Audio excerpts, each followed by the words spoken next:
Yo, bro, stop lying, bro. There's no way you can smell every single note in the fragrance. Oh, I'm getting notes of patchouli and lavender. No, you're not. Watch this. What's patchouli? Oh, I got you, bro. What does patchouli smell like? Well, patchouli smells musky, earthy, woody, a little bit sweet, and a little bit spicy. But you're absolutely right. Most people probably can't pick it out of fragrance, and it's not entirely your fault. The honest truth is, oftentimes patchouli isn't used just for that earthy, woody smell. It's used as a fixative, adding typically a texture, a feel, and longer lasting duration. As you mentioned, you'll be able to discern certain notes, but not every single note is meant to be smelt in its entirety. So let's use patchouli as an example. So this is a blotter strip. And through some bizarre telephone game, people have ingrained into their heads that to properly use a blotter strip, you need to spray your fragrance on the thin end.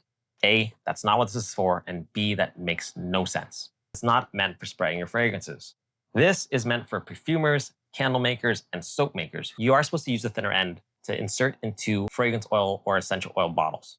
Once you dip it in, you can blend it, and the heavier end, thanks to gravity, will keep the paper sitting upright.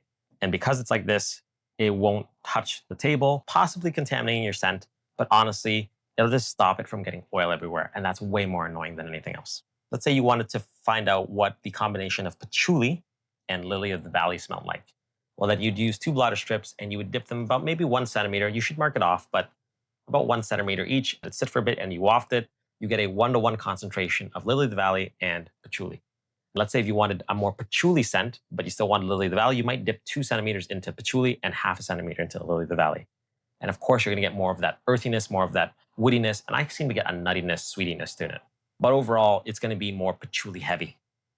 Now, if you did the opposite, you're going to get more of lily of the valley. Pretty straightforward, right? However, patchouli is unique in the fact that the musky part of the fragrance, even if you overpower it, because it's not just directly a scent that you smell, it's a scent that you feel that adds texture to your fragrance without overpowering a lot of the other scent, especially in lower dosages. However, because musky is such a common thing, you get it in white musk, you get it in ambroxan, you get it in amber fix, you get it in patchouli, you get it in Embretto. So it's normal for not a lot of people to understand what patchouli smells like because it might smell very earthy in one fragrance, or it might smell very woody in another fragrance, or even smells very similar to patchouli, but also very sweet. That was a long rant. That is what patchouli smells like. So today you guys learned. Anyways, if you like fragrances, like the science behind fragrances, and you're not following me yet, thanks for watching, guys. Remember to be base, and I will see you in the next one.